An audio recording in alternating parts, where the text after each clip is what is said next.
The Santa Clara County Sheriff's Office was founded in 1850, making it one of the oldest law enforcement agencies in the state of California. Currently, the Sheriff's Office has over 2,000 employees and serves the communities of Cupertino, Altos Hills, Saratoga, and the unincorporated areas of Santa Clara County. I'm Grace Trafton of The Better Part. Stay tuned and learn more about this agency from our very knowledgeable guest.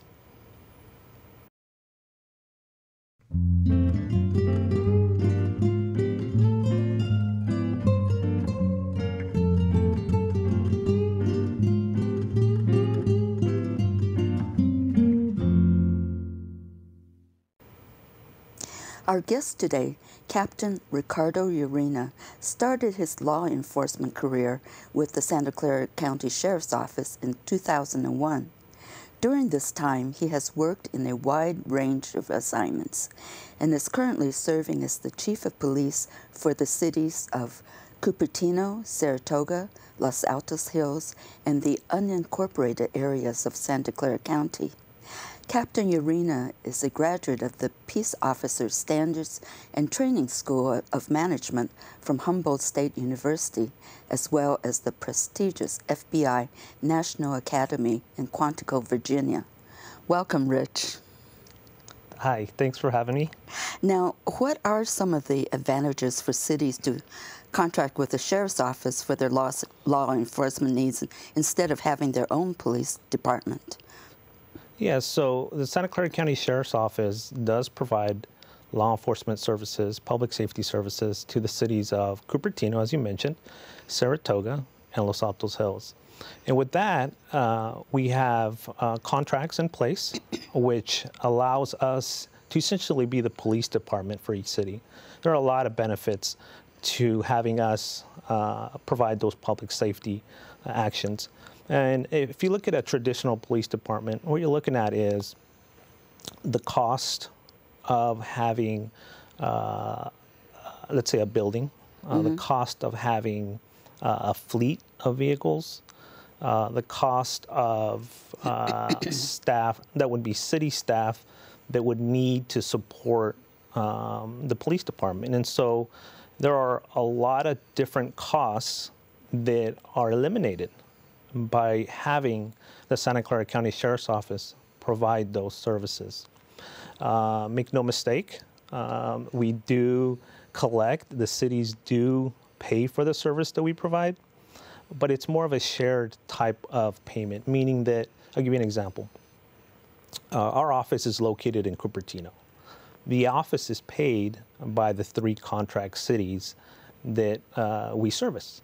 And so if each city had to purchase a building for their police department, you can only imagine the expense, yes, especially in this area. Yes, absolutely. So the expense, the efficiency of having our office provide those services, I think really allows the cities to vest their monies in different community programs. So a lot more cost-effective. It sounds like.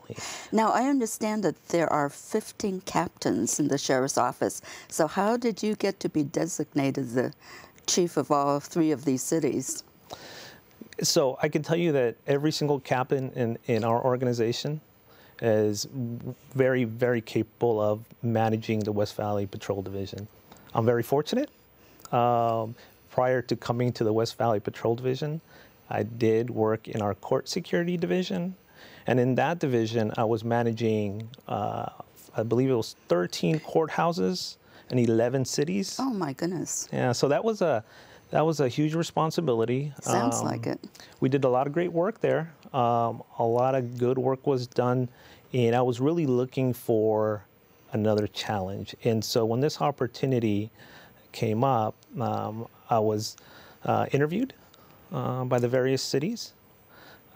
And in the end, the sheriff gave me this opportunity to come out here, to be part of this community, and to provide the best law enforcement service that I can while managing our resources. So you actually interviewed for the job, essentially. Is that right? I did. I had an opportunity to sit down and talk to each city manager. Oh, I see. And just to make sure that, that I had the same vision that each city manager has or had at the time, to make sure that, again, we're aligned in providing those services that our residents really expect from us. And how long is your tenure?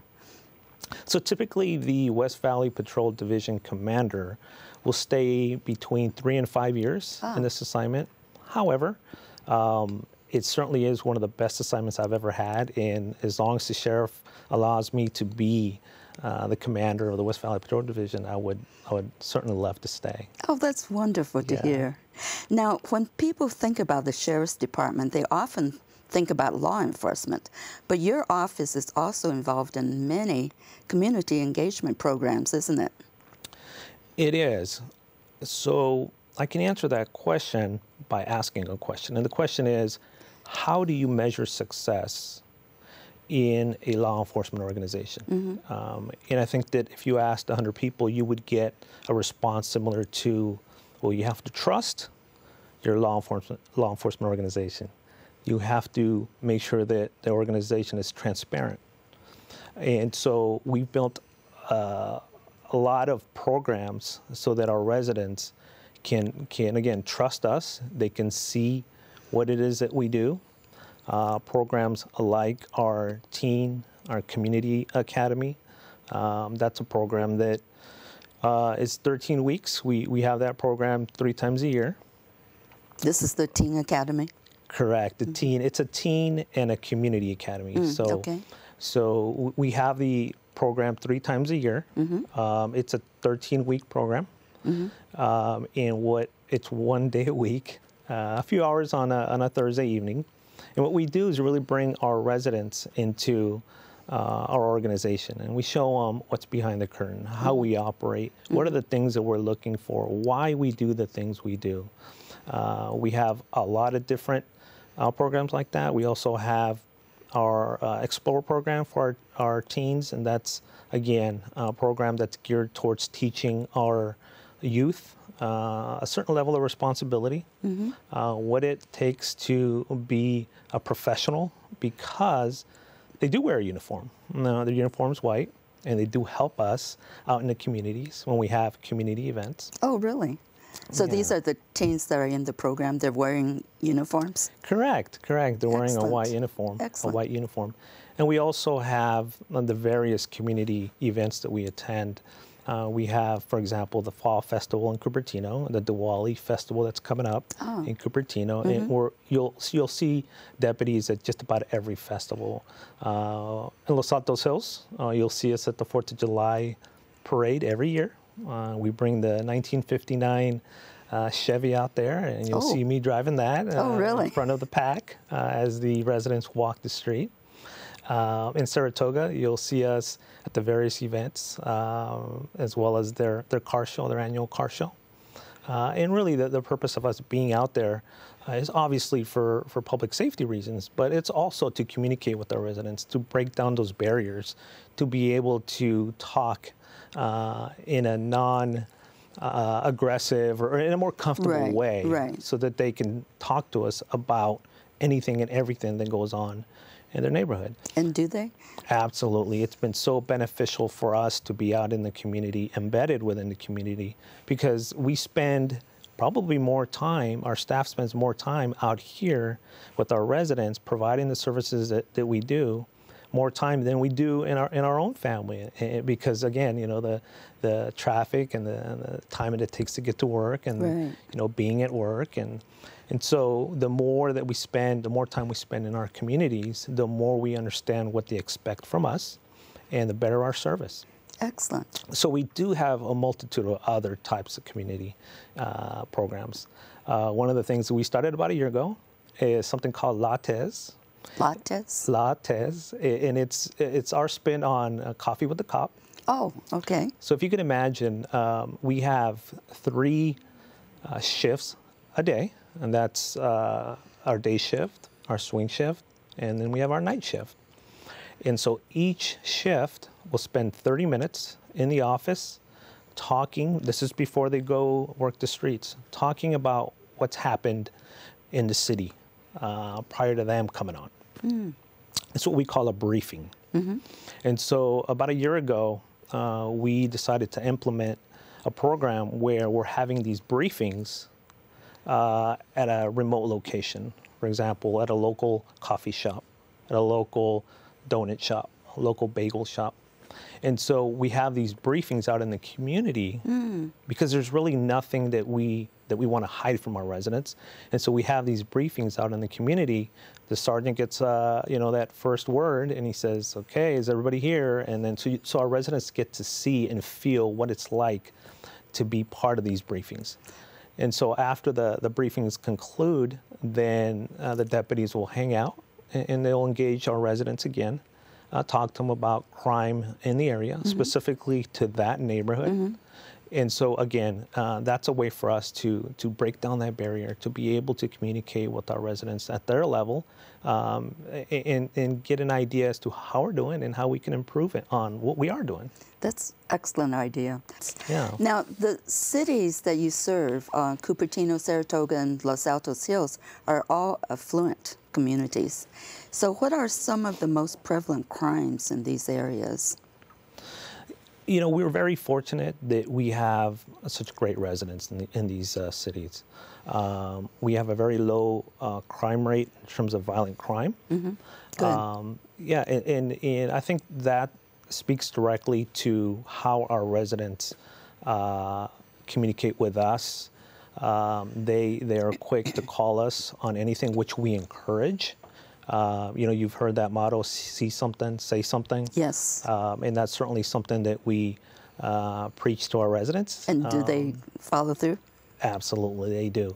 So unfortunately, we do have crime. And it's a property crime issue that we have. Specifically, we do have vehicles that are being burgled. We do have some homes that also get burgled.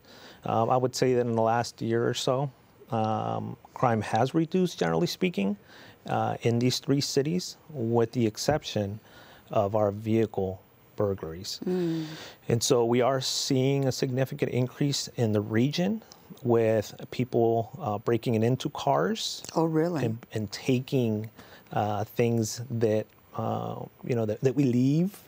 We leave in the back seat, or that we leave on that front passenger seat that looks valuable, even though it may not be. Right. And so our detectives have been working with other detectives in the region, because what we know is that crime doesn't have a boundary. And so if a local agency makes certain arrests, those arrests can impact our cities. And so it benefits every law enforcement organization to work together on the same problem, because again, the crooks don't see those borders. They don't know what city is what. So, absolutely not. So I would say that the one concern, or the one crime that is on the rise certainly would be our vehicle burglaries, but everything else seems like it's really low. Now, is there a difference with the unincorporated areas of Santa Clara County with these three cities? There is not. There's not. We do police the unincorporated areas. But the crime rate is not any different? The crime rate in our western county unincorporated areas is pretty low. It is very low. Good. The only difference really in our unincorporated areas is the traffic portion of what we do. And what I mean by that is, in the unincorporated areas, the California Highway Patrol is in charge of collisions, of traffic investigations. In our cities, we are responsible for traffic collisions, traffic investigations, anything dealing with the traffic. So other than that, the way we police our unincorporated areas is identical to the way we police our cities. I see. So what are some of the biggest challenges in serving these communities, since the crime rate is low, as you said? Yeah, so I think the biggest challenge is having our residents understand that they need to call us when they see something that's unusual, something that's suspicious, maybe a person, a vehicle. And I think that's the biggest challenge we have. It's just being able to communicate that to our residents. I think it's probably something that a lot of organizations have. Right. And I'll give you an example. Last year, we had an incident where a neighbor was watching a vehicle that had been parked in his neighbor's driveway. He was watching this vehicle be loaded with objects by people that didn't live in the house. So in other words, that house was being burglarized. And the neighbor knew that something wasn't right, and the neighbor knew that this house was being broken into because he knew his neighbor. So the neighbor started taking photos, started taking notes of what she was seeing, and then called a relative and said, "Hey, this is what I'm seeing," and then subsequently was told to call us. And so when we asked her, "Why didn't you call us when you saw this occurring?" She felt that wasn't sure what she was looking at and didn't want to bother us in case she was wrong. So the point there is, sometimes it's difficult for people to call us because they feel that we may be too busy and we may not have time to investigate the circumstances that they see in front of them. The reality is we're literally waiting by that phone, and we certainly encourage our residents to call anytime they see anything that's unusual. That's a good point. I hope people are hearing this today. Now, I understand that you recently acquired a canine team member. Can you tell us a little bit about him and what he's used for? Yes. So Deputy Keck was picked to be the canine handler. And so we did purchase a dog. His name is Dutch. Dutch is a huge part of what we do in the West Valley Patrol Division. What we did is we looked at crime. We looked at circumstances where we had previously, before having a canine, we looked at circumstances where we had called for the assistance of a canine. And what we noticed is that out of 98 times that somebody allowed us to use our canine, a local agency, out of those 98 times, 67% of the time that we used the dog, it was fruitful, meaning we captured someone, we located maybe a missing person. So what we did is we decided, that's a pretty high rate of return should we have a dog ourselves. So all three cities supported us having our own dog. And so we ended up purchasing Dutch. And he has been such a wonderful addition to the operations. The dog is someone who really breaks down barriers, because let's be honest, who doesn't like a dog? Exactly. The dog is really used for a variety of things. One is obviously our community relations aspect, but really, if you think about it in terms of trying to find someone, let's say that we're investigating the circumstances at a house and maybe somebody fled out the back door. Dogs have a really good sense of smell. And so what Dutch will do is he'll come in, he'll smell the area in which the person was last seen, and then start tracking that odor. And so certainly that's been fruitful for us. The dog can also be used for apprehension. What I mean by that specifically is if there's a room where somebody is hunkered in and he or she doesn't want to come out for whatever reason, we certainly want to minimize injury to anyone. Right. And sometimes we do deploy the canine to be able to apprehend that person, whether it be just by the bark itself, or perhaps the dog will bite on a leg or something like that, just to get the person to either drop the weapon or whatever the case may be. But again, the animal is a tool. It's something we use, again, to minimize injury to people. And it's a great way to talk to the little ones, the kids in our neighborhood. Yeah. Well, congratulations. Thank you. Now, we can always use some good crime prevention tips. Can you give us some real quickly? Absolutely. So I think I already touched on it a little bit, but we are seeing a significant increase in the region with our vehicle burglaries. And I can't stress this enough. We really need to make sure we don't leave any valuables in our vehicles. Yes. I'll be honest, I've done it myself. I've left valuables in my car, and I've been very fortunate not to have my car broken into. I don't do it anymore, but I have done it. And so I think it's a good reminder. Right. If you have any valuables in your car, make sure you take them with you.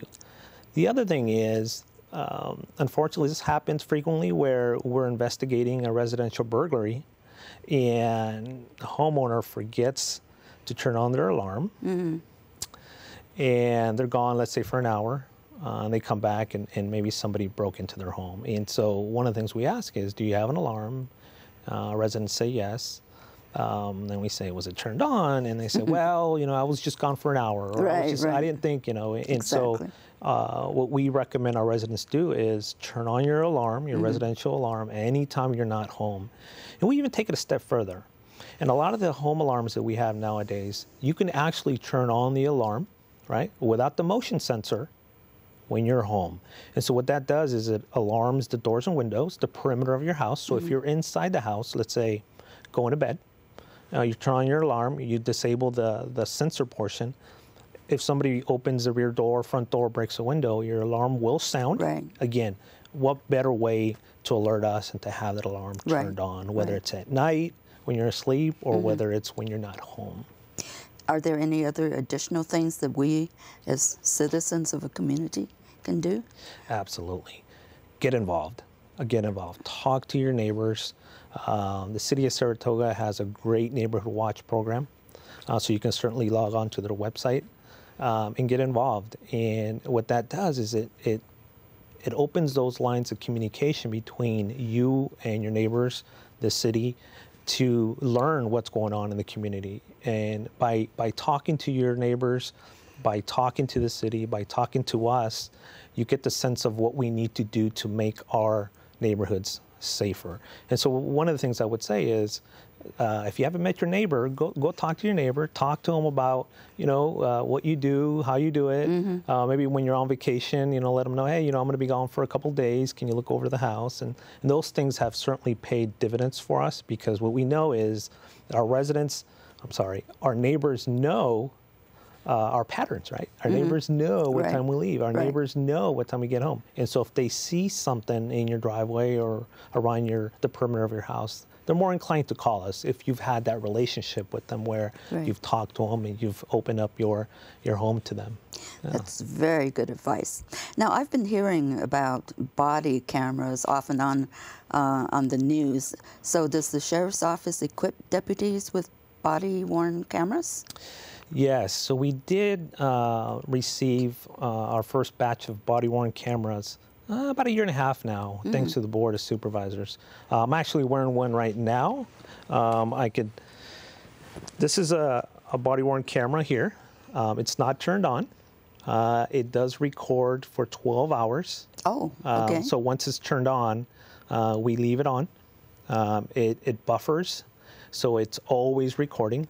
So let's say I was to turn this on now, it would go back 30 seconds and pick up the video, not the audio. Oh, I see. And so we've had these for, again, about a year and a half now. It's been an extremely beneficial tool for us. Again, as I said earlier, how do you measure the success of an agency? And that's with that trust and transparency. And this is certainly something that gives us that. So the deputies like using them? They do. They do. I get this question asked all the time. The question is, how do deputies feel about body-worn cameras? And have they changed the way that they police? And I can tell you that they haven't changed the way that they police. They actually have embraced the body-worn cameras. There is a process in which supervisors and managers like myself, we look at the footage to make sure that our deputies are performing their law enforcement actions in a way that is consistent with our organization. And if there's a complaint, we do have the ability to look at these.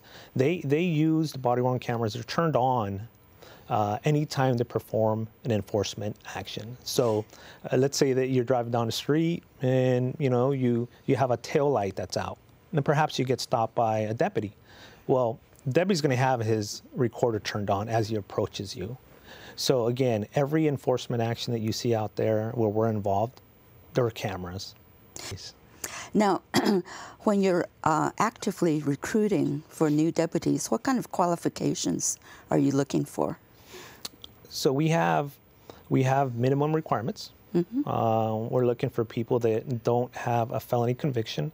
You do have to have 38 semester units of college work, or I believe it's 56, 57 quarter units.